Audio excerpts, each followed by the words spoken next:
একটা জায়গায় এসেছি বালোত্রা বলে, বালোত্রা থেকে একটু দূরেই নাকড়াজি। এই যে মন্দির, এখন তো মন্দিরের পরিসর পাট বন্ধ হয়ে গেছে, মঙ্গল হয়ে গেছে মন্দির। এইটা নাকড়াজি যেতে, এইখানে ভৈরব, সে বটুক ভৈরব, সে এই ধামটা নাকড়াজিতে মানে স্থাপিত হয়েছে।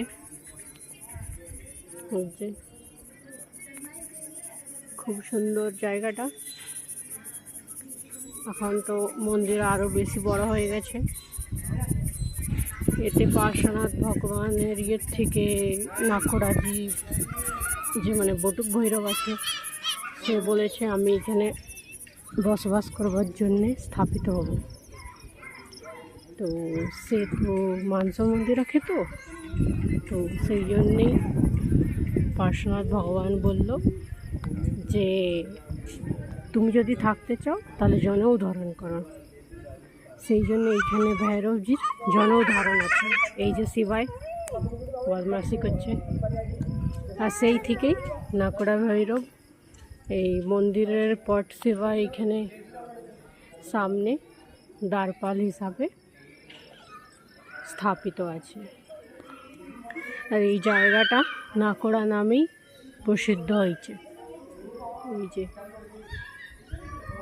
মন্দিরটা খুব সুন্দর। মন্দিরের পট সেবা এখন বন্ধ হয়ে গেছে। কিছুক্ষণ আগে ভক্তি হচ্ছিল, ভক্তি সন্ধ্যাতে সব ব্যস্ত ছিলাম।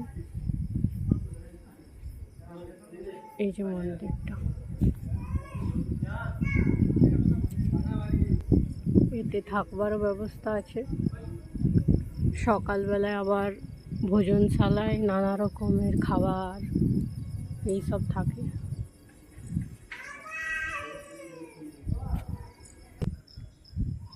এইখানে একটা খুব সুন্দর জায়গা।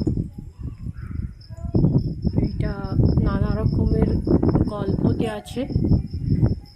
এটা সম্মেদ শিখরজি বলে না, সেই তীর্থ। এই যে ভগবান মহাবীরের সব দেখাচ্ছে, জ্ঞান ধারণ করেছে। এইটা মানুষের কত রকমের যোনি হয় সেই হিসাবে বলছে। এইটায় কেমনি কিসে দণ্ড দেয় সেগুলো বলছে। এই যে নানা রকমের আছে। জলধর রোগ থেকে যখন আক্রান্ত হয়েছিল না,